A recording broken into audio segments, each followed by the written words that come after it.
মাননীয় অধ্যক্ষ মহোদয়, বিধায়ক মহোদয়ৰ যেটো ধাৰণা যে প্ৰথমবাৰৰ বাবে চাইল্ড ম্যাৰেজ প্ৰহিবিশন অফিচাৰ নিযুক্তি কৰা হৈছে, এটো তথ্যৰ ওপৰত প্ৰতিষ্ঠিত নহয়। অসমত CDPO সকলক এটা সময়ত চাইল্ড ম্যাৰেজ প্ৰহিবিশন অফিচাৰ নিযুক্তি কৰি থোৱা হৈছিল। কেবিনেটত মাত্ৰ আমি CDPOৰ স্থানত আমি পঞ্চায়তৰ সেক্ৰেটাৰী সকলক চাইল্ড ম্যাৰেজ প্ৰহিবিশন অফিচাৰ নিযুক্তি কৰিবলৈ বা নিযুক্তি দিবলৈ সিদ্ধান্ত লৈছো আৰু নটিফিকেশন ইস্যু হৈছে। দ্বিতীয়তে পস্কো এক লগোৱা বা নলগোৱাটো হি পুলিচ বা চৰকাৰৰ ওপৰত নিৰ্ভৰ নকৰে। পস্কো আইনৰ অধীনত লিখা আছে যে 16 বছৰৰ তলৰ ছোৱালী কোনোবাই যদি সেক্সুয়ালি এডভান্স হয় ছোৱালীজনীৰ প্ৰতি, তেতিয়াহলে তাত পস্কো আইন বলবৎ হ'ব। আৰু এই আইনখনত ওয়াইফকো এক্সেম কৰা হোৱা নাই যে you can sexually advance to anyone which will be crime but excluding wife, এই শব্দটো তাতে নাই। তাৰ পৰিপ্ৰেক্ষিতত পুলিচ ইজ ডিউটি বাউন্ড। যদি কোনোবা ছোৱালীৰ গাত তাৰ বয়স যদি 16 তলৰ হয়, 14 তলৰ হয়, তাত ক্যাটেগৰি অফ অফেন্সেস আছে। আৰু পস্কো আইনত ইমানো আছে যে বিধায়ক এজনেও যদি গম পায় যে এই ছোৱালীজনীৰ ওপৰত কোনোবাই হাত দিছে, এনিবডি, তেওঁ গম পোৱাৰ লগে লগে ইয়াত ক্লিয়াৰলি কোৱা আছে যে section 5(1) of the POCSO Act, whoever commits prohibitive sexual assault, whoever, including husband, বিয়া কৰোৱাৰ পিছত 18 বছৰ বয়সলৈকে যদি আপুনি সেক্সুয়ালি এডভান্স নহয়, তেতিয়াহলে পস্কো এক নালাগে। এটা আপুনি কৈছে কোনে কব? কোনেও কব নালাগে, বাচ্চাটোৱে প্ৰমাণ দিব। সেক্সুয়াল ইন্টাৰকোৰ্স নোহোৱাকৈতো বাচ্চাটো হ'ব নোৱাৰে। আৰু সেই ছোৱালীজনীয়ে যে সন্তান জন্ম দিছে, সেই এভিডেন্সটো আমাৰ লগত আছে। গতিকে 14 বছৰ জেল কনফাৰ্ম হ'ব। যিসকলে ছোৱালীক বিয়া কৰালে বাচ্চা জন্ম নোহোৱাকৈ আছে, তেওঁলোকৰ ওপৰত পস্কো এক হয়তো প্ৰমাণ কৰাত আমাৰ দিগদাৰ হ'ব পাৰে, ছোৱালীজনীয়ে কোৰ্টত নকব পাৰে। কিন্তু বাচ্চা থাকিলেতো তেওঁ কব নোৱাৰে যে উইদাউট ইন্টাৰকোৰ্স মোৰ বাচ্চা জন্ম হৈছে বুলি। গতিকে that is sufficient evidence for police to book any person under the POCSO act. আৰু ইয়াত যদি আপোনালোকে ল্যাঙ্গুৱেজ চাই, তাত লিখা আছে as per section 5(1) of the POSCO Act, whoever commits penetrative sexual assault on a child is liable. Even husband is liable. No protection is given to the husband. Section 5 anot likha ase any relative of a child taku include kori thua hoise. Aru jikono khetrote ছোৱালীজনীক পস্কো একটে কয় যে ছোৱালী এজনীৰ ওপৰত কোনোবাই যদি হাত দিয়ে, ইটস যৌন from sexual point of view, it should be considered as a rape. হাজবেণ্ডৰ ইয়াত কোনো ৰেহাই নাই। সেইকাৰণে সৰু ছোৱালীক বিয়া কৰোৱা আৰু বিয়া কৰাই যৌন সম্পৰ্ক স্থাপন কৰা, it is a crime under the POCSO act. আৰু বিধায়ক সকলে যেতিয়া আইনৰ বিৰুদ্ধে কব যে আপোনালোকে লগাব, আপোনালোকে নলাগাব, কোনটো জায়গাত এটো অধিকাৰ দিয়া হোৱা নাই যে এট দ্য ডিসক্ৰিপশন অফ পুলিচ, যে পুলিচে লগাবও পাৰে নলগাবও পাৰে। তাত ক্লিয়াৰলি লিখা আছে যে পুলিচে লগাবই লাগিব। ইয়াৰ পিছত এটা নতুনকৈ there was a rumor spread by someone that High Court has criticized the government. I have asked Advocate General repeatedly, any stricture has been made by High Court? He said no. I am saying with authority. Some newspaper has deliberately leaked that news that High Court is not happy with the government of Assam for invoking POSCO Act. But How it is not a question of happy or unhappy. Till High Court strike down the POSCO Act, we have to claim POSCO Act on anyone. High Court has যদি বেয়া পাইছে, they can strike down the act. But as long as the act is in statute, the police has to act according to the provision of the act. তাততো কোনো option দিয়া নাই। গতিকে এই কাৰণে আজিও আমি এৰেষ্ট কৰা ব্যক্তিসকলে বহুতেই জামিন পোৱা নাই, বেইল বহুত লিমিটেড হৈ আছে, আৰু মইতো বিশ্বাস কৰো যে 90% অফ দ্য কেছত কনভিকশ্যন হ'ব। য'ত বাচ্চা হৈছে, য'ত বাচ্চা হোৱা নাই, অফকোৰ্ছ তাতে টিল the family member of the child admit, তেতিয়ালৈকে দিগদাৰ হ'ব। কিন্তু বাচ্চা হোৱা কেছবিলাকতো ৰেহাই নাপাব বুলিয়ে মই ধাৰণা কৰোঁ। পস্কো এক্টত ৰুল বনোৱাৰ কোনো প্ৰভিজন নাই। পস্কো এক্টত আমিতো কনভিকশ্যনে লৈ আছো, প্ৰত্যেক বছৰে 200, 300, প্ৰত্যেক বছৰে ই কনভিকশ্যন হৈ আছে। মই মাননীয় বিধায়ক ৰমেন্দ্ৰ নাৰায়ণ কলিতাৰ প্ৰশ্নৰ উত্তৰত দিছো যে পক্সো এক্টত আমি কনভিকশ্যন পাইছো, আৰু পস্কো এক্টত আজিলৈকে আমি চাৰ্জশ্বিট কৰিছো, কনভিকশ্যন হৈছে। It is a ongoing process. গতিকে এনিবডি চাইল্ড মেৰেজ প্ৰহিবিশ্যন এক্টতো ৰুল বনোৱা কোনো প্ৰয়োজনীয়তা নাই। ইয়াতে আমি 900 কেছ চাৰ্জশ্বিটেড কৰিছো এতিয়ালৈকে, আৰু এইটো চলি আছে। কোনোটো কোৰ্টে কোৱা নাই যে আপোনালোকে ৰুল বনাওক। আজি যদি আমি কিবা আইনীয়ে কৰিছো, ৰুল বনোৱা নাই, কোৰ্টেতো চবক বেল দি দিলেহেঁতেন। আজিলৈকেতো কোৰ্টে বেল দিয়া নাই। চ' উই হেভ এক্টেড এজ পাৰ ল।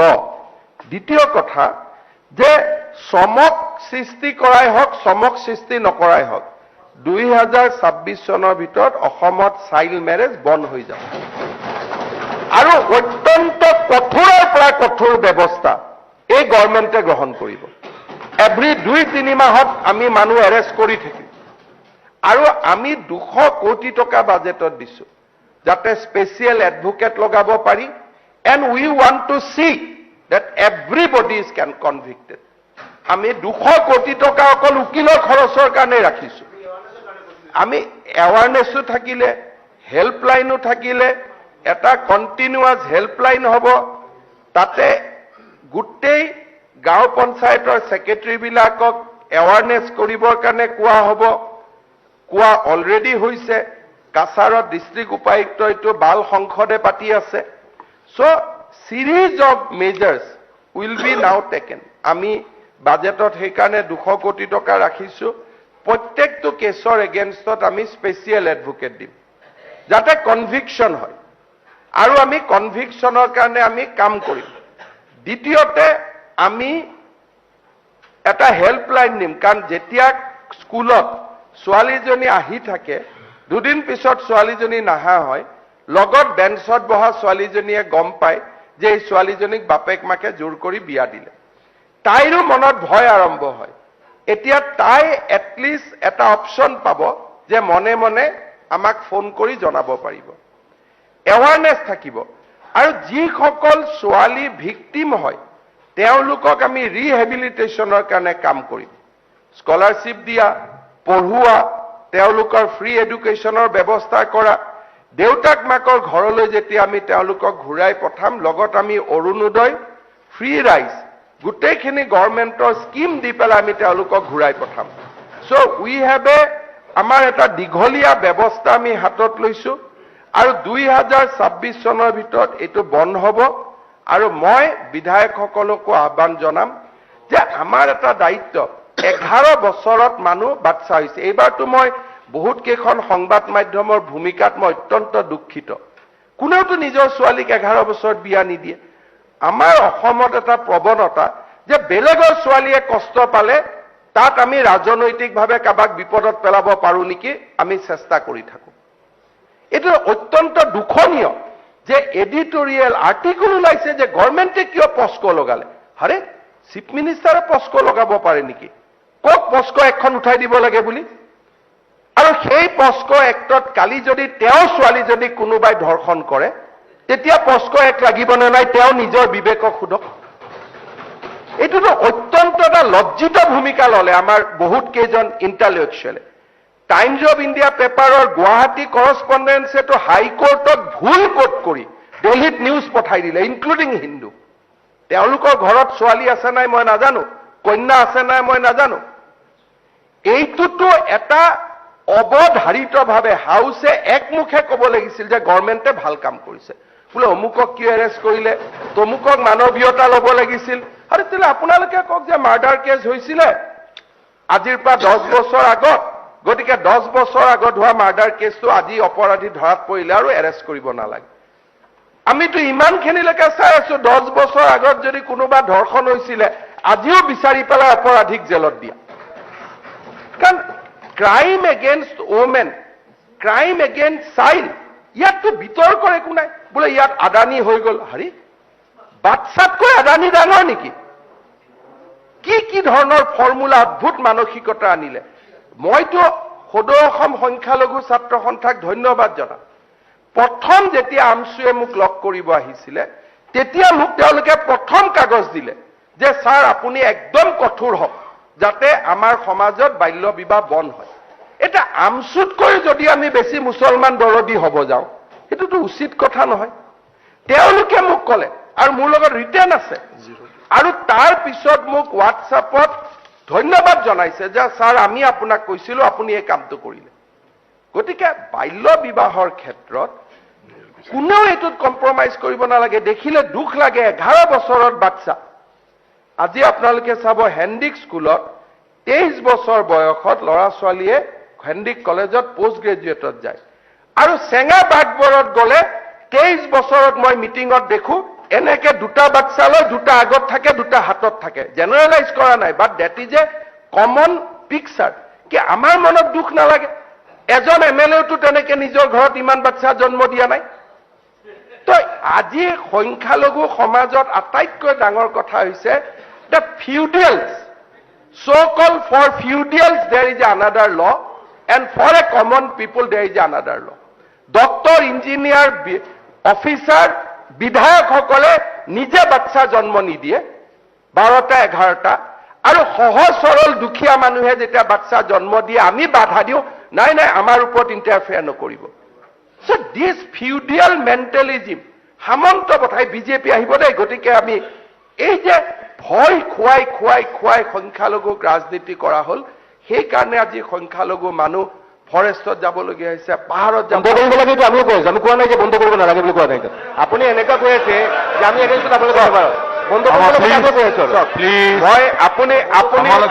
মাননীয় সদস্যগৰাকীয়ে কৈ থাকোতে মই 1 মিনিটৰ কাৰণেও মাতা নাই কথাটো যে আমি কি কৈ আছো এই যিটো নিয়ম আপুনি একশন লওক কিন্তু the problem হৈছে কিন্তুটো নিয়মতেতো সংবিধানে পাৰ্লিয়ামেণ্টে যি আইন পাছ কৰিছে আমি পাৰ্লিয়ামেণ্টৰ আইনক ফলো কৰি আছো আৰু মই বিনা দ্বিধাই এই সদনত কৈছো যে কোনবা মোক ইন্টেলেকচুৱেলে অপোজ কৰক কোনবা মোক এমএলএ অপোজ কৰক কোনবা মোক জাৰ্নেলিষ্টে অপোজ কৰক 2026 চনৰ ভিতৰত বাল্য বিবাহ বন্ধ কৰিবৰ কাৰণে আমি সৰ্বস্ব কৰিম পস্কোখনটো ঢিলাই মইতো ৰিচাৰ্চ কৰি আছো পস্কতকৈ কিবা টান আছে নেকি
ব্যক্তিগত বিদ্যালয়সমূহে গুণগত শিক্ষা প্ৰদানেৰে অসমৰ শৈক্ষিক ক্ষেত্ৰখন উজ্বলাই তোলাৰ এটা খ্যাতি উন্মোচিত হৈ আহিছে।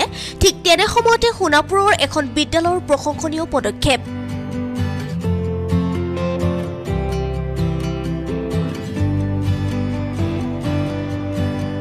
অসমৰ এখন ব্যতিক্ৰমী বিদ্যালয়, যিখন বিদ্যালয়ে ছাত্ৰ-ছাত্ৰীসকলক দি আহিছে বৃত্তিমুখী শিক্ষাৰে স্বাৱলম্বী হোৱাৰো প্ৰশিক্ষণ।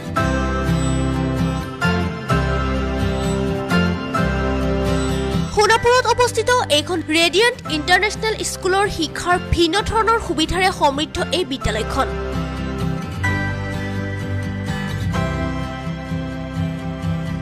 বিদ্যালয়খনত পাঠদানৰ উপৰিও শিক্ষাৰ ক্ষেত্ৰত সকলো ধৰণৰ সেৱা আগবঢ়াই আহিছে বিদ্যালয় কৰ্তৃপক্ষই।